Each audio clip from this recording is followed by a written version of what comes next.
शन्नो विष्णुरुक्रमः नमो ब्रह्मणे नमस्ते वायो त्वमेव प्रत्यक्षं ब्रह्मा। নমস্কার, দৈববাণী অ্যাস্ট্রোলজি বাংলায় আপনাদেরকে স্বাগত জানাচ্ছি আমি সৌরভ। আজকে মিনকে নিয়ে আলোচনা। আগস্ট মাস 2024 সাল মিন রাশির কেমন যাবে সেটা নিয়ে আলোচনা করব। সম্পূর্ণ ডিটেলস আলোচনা করব মিন রাশির রাশিফল, ট্রানজিট গুলো দেখবো, তারপরে দেখবো ঘটনা, কি কি ঘটনা, কি কি ইভেন্ট আপনাদের লাইফে আসতে পারে, বিদ্যা, বিবাহ, কর্ম ইত্যাদি সমস্ত সংক্রান্ত ব্যাপারে আলোচনা করব এবং শেষে প্রতিকার নিয়ে কিছু কথা আপনাদের সাথে শেয়ার করব। অবশ্যই দৈববাণী চ্যানেলটি সাবস্ক্রাইব করে রাখুন, সঙ্গে নোটিফিকেশন বেলটা প্রেস করে নিন যাতে যখন নতুন ভিডিও আসবে সেটা আপনাদের কাছে পৌঁছে যায়। আর ভিডিওটা শেষ পর্যন্ত দেখার পর ভালো লাগলে একটা লাইক অবশ্যই করবেন। চলুন ট্রানজিট গুলো দেখি। রবির ট্রানজিট, রবি 16 তারিখ ট্রানজিট নিয়ে সিংহ রাশিতে প্রবেশ করছে, সক্ষেত্রী হচ্ছে রবি।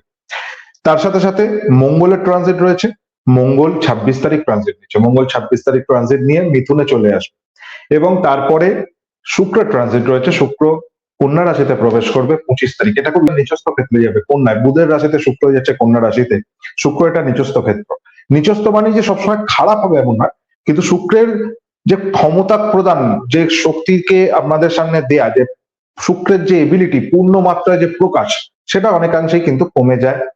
যে গ্রহগুলো ট্রানজিট হলো না সেগুলোর মধ্যে প্রথমে আমি কেতুকে দেখে নিই। শুক্রের সাথে কেতু আসবে। শুক্র কেতু অলওয়েজ একটা বিপরীত ধর্মী প্ল্যানেট। শুক্র ভোগ বিলাস ইত্যাদিকে নির্দেশ করে, কেতু সেখানে ত্যাগকে নির্দেশ করে, সেপারেশনকে নির্দেশ করে, এক্সিকিউশনকে নির্দেশ করে।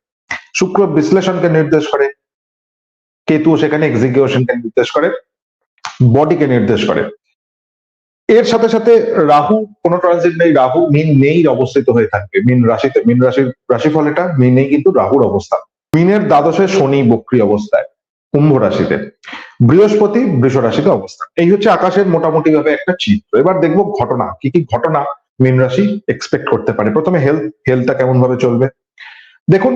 শরীর স্বাস্থ্যের জায়গাটা মিনের ভালো যাওয়ার স্বাভাবিকভাবেই কথা না। দ্বাদশে শনি বক্রী, তার সাথে সাথে সপ্তমে গিয়ে কেতু বসে রয়েছে, সেখানে শুক্রের প্রবেশ হবে, রাশিতেই রাহুর অবস্থান। স্বাভাবিকভাবেই হেলথ যে খুব ভালো যাবে এমনটা কিন্তু বলা যাচ্ছে না। মাসের শেষ থেকে কিছু গাইনো সমস্যা ফেস করতে হতে পারে মহিলাদের।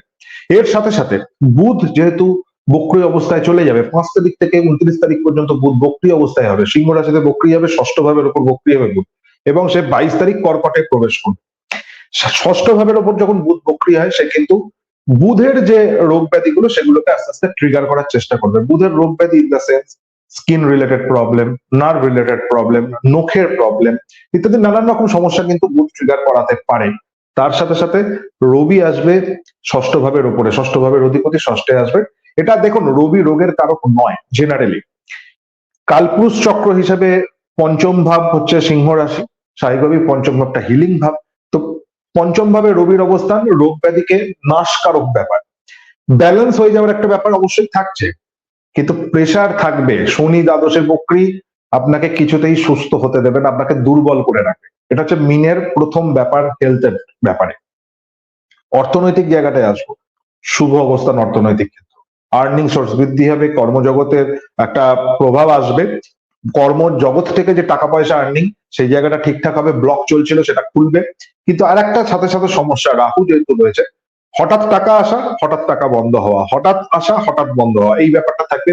গ্রাফ খুব মানে রাফ হবে, গ্রাফের যে এটা স্মুথ নয়।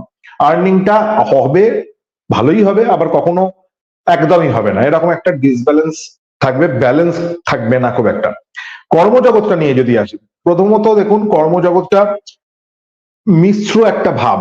আপনাদের কর্ম করতে গেলে, কাজ করতে গেলে আপনাদের স্ট্রাগল কিন্তু করতে হবে, খাটাখাটনি করতে হবে। শনি দ্বাদশে পরিশ্রম করতে হবে, না হলে কিন্তু অর্থ এবং কর্ম দুদিকেই সফলতা আসবে না। আপনাদের ক্ষেত্রে চাকরির বাকরির জায়গাটা শুভ অবস্থান, রবি যাচ্ছে তার নিজের ক্ষেত্রে। যারা গভর্নমেন্ট সেক্টরের জন্য জবের আইদার জব করেন অথবা জব খুঁজছেন, তাদের ক্ষেত্রে কিন্তু অত্যন্ত শুভ অবস্থান। নতুন চাকরির যোগাযোগ তৈরি হবে, কিন্তু বুধ যেহেতু বক্রী হয়ে যাচ্ছে আপনাদের বুদ্ধির উপর প্রভাব বিস্তার করবে, সেন্সের উপর প্রভাব বিস্তার করবে। কমন সেন্স যেটা অ্যাপ্লাই করা উচিত, উপস্থিত বুদ্ধি যেগুলো, এগুলোর ক্ষেত্রে কিন্তু একটা সমস্যা থাকবে। বুদ্ধির দোষে চাকরি ক্ষেত্রে একটা সমস্যা আপনাদের লক্ষ্য করা যাচ্ছে। ব্যবসা ক্ষেত্রটা আসবো, শুক্র আসবে, কেতু রয়েছে অলরেডি সপ্তমে, সপ্তমপতি বক্রী হবে। ব্যবসা ক্ষেত্র খুব শোভা বলা যায় না, ব্যবসা ক্ষেত্রে কিন্তু গ্যাপ তৈরি হচ্ছে, ব্যবসায় লস হতে পারে, বিজনেসে হঠাৎ করে একটা ডামাডোল তৈরি হয়ে যাওয়া, টেনশন তৈরি হয়ে যাওয়া, কিছু কোর্ট কাছারি ইত্যাদি এসে যাওয়া, ব্যবসা ক্ষেত্রে মামলা মোকদ্দমার জায়গা তৈরি হওয়া, কাস্টমারের সাথে একটা অন্যরকম বিভিন্ন রকম সমস্যা কিন্তু একটা মিনের এক্সপেক্ট করা যেতে পারে। পেশাজীবী যারা মানুষ আছেন, ইম্পর্টেন্ট ফ্যাক্টর এখানে আপনাদের কিন্তু কারের যেহেতু বৃদ্ধি হচ্ছে, পেশাজীবী জগতে যারা রয়েছেন তাদের সাকসেস রেশিও বাড়ছে।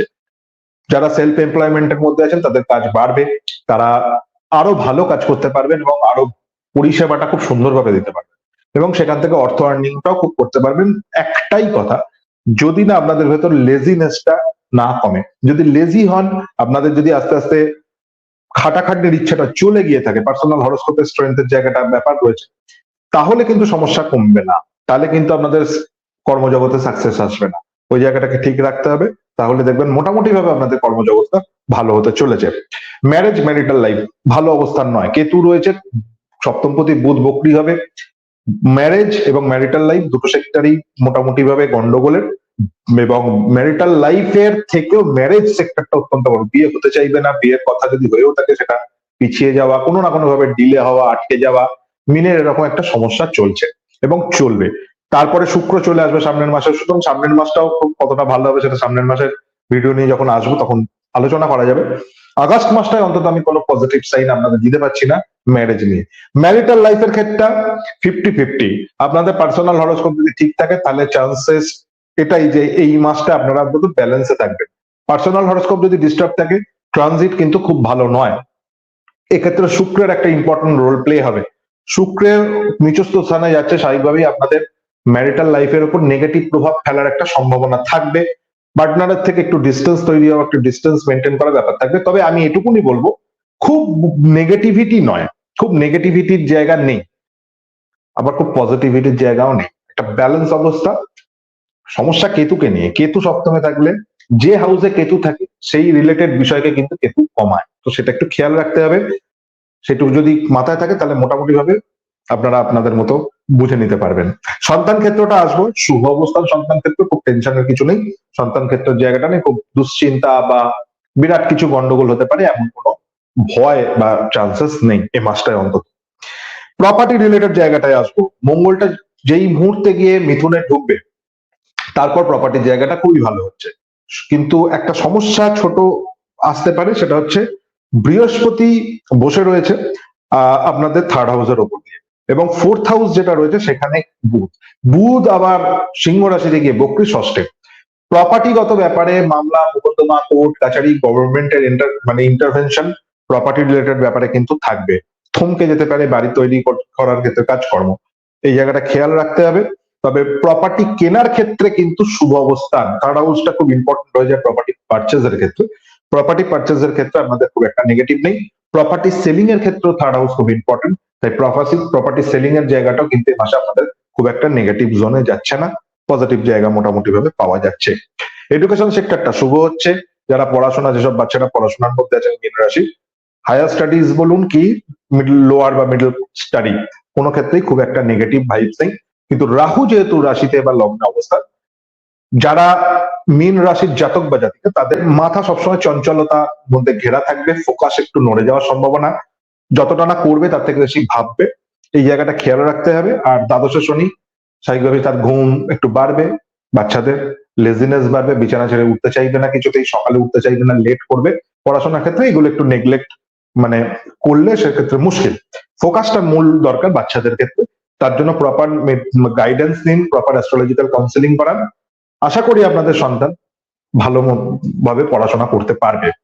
তো মূলত এই ব্যাপার, মীন রাশির জন্য এই মাসে বিশেষ রেমেডির ব্যাপার নেই, শনির দান করতে বলবো আমি, যেমন জেনারেলি আমি শনির দান বলি, অল্প একটু কালো তিল প্রবাহমান জলে ভাসিয়ে দিন অন্তত 8টা শনিবার। এর সাথে সাথে আপনারা গণেশজির মন্ত্র উপাসনা করতে পারেন। গণেশজির মন্ত্র আপনাদের কেতুর সমস্যা কাটাতে সহায়তা করবে, বুধের সমস্যা কাটাতে সহায়তা করবে, বৃহস্পতির কোনো সমস্যা থাকলে সেটা কাটাতে সহায়তা করবে, রাহুর সমস্যা কাটাতে সহায়তা করবে, এতগুলো দিকের সমস্যা শুধু এই পার্টিকুলার গণেশজির চ্যান্টিং যদি আপনারা ঠিক মতো করতে পারেন তাতেই সমাধান হয়ে যাবে। 108 বার করে চ্যান্ট করবেন একটা নির্দিষ্ট স্থানে বসে, এক মনে গণেশজির উপাসনা করুন। আর বুধবার পারলে গণেশজির যদি কোনো মন্দির থাকে আপনাদের বাড়ির সামনে, সেখানে একটু গণেশজিকে ভোগ প্রসাদ নিবেদন করুন এবং নিজের মনের উইশটা গণেশজিকে জানিয়ে আসুন। আশা করি গণেশজির কৃপায় আপনারা আপনাদের জীবনের যে বাহ্যিক সমস্যাগুলো, গ্রহ নক্ষত্রের সমস্যাগুলো ইত্যাদি যে সমস্যা, আপনাদের মেন্টাল সমস্যা, স্পিরিচুয়াল সমস্যা, হেলথের সমস্যা, যে কোনো সমস্যা, সেই সমস্যার সমাধান আপনারা করে ফেলবেন। আর ভালো অ্যাস্ট্রোলজারের কনসালটেশন নিয়ে জীবনটাকে একটা সুন্দর গাইড দিন, একটা যাতে জীবনটা আপনাদের প্রবলেম গুলো থেকে আপনারা ওভারকাম করতে। দেখুন, জীবন থাকলে তার প্রবলেম থাকবে, প্রবলেমকে ওভারকাম করার জন্য ভালো অ্যাস্ট্রোলজারের কনসালটেশনটা কিন্তু নেওয়া দরকার। সেটুকুনি করুন, আশা করি আপনাদের জীবনটা সুন্দর সুস্থির হবে। বিদায় নিলাম, দেখা হবে নেক্সট ভিডিও। ততক্ষণ পর্যন্ত ভালো থাকুন, সুস্থ থাকুন, ঈশ্বরের কাছে এই কামনা করবো। আর যেতে যেতে বলি, দৈববাণীকে সাবস্ক্রাইবটা করে রাখুন, নোটিফিকেশন বেলটা প্রেস করে রাখবেন, ভিডিও যখনই যাতে আসে সেটা আপনাদের কাছে পৌঁছে যায়। সম্পূর্ণ ভিডিওটা দেখার পর ভালো লাগলে একটা লাইক কিন্তু অবশ্যই করে যাবেন। বিদায় নিচ্ছি, নমস্কার।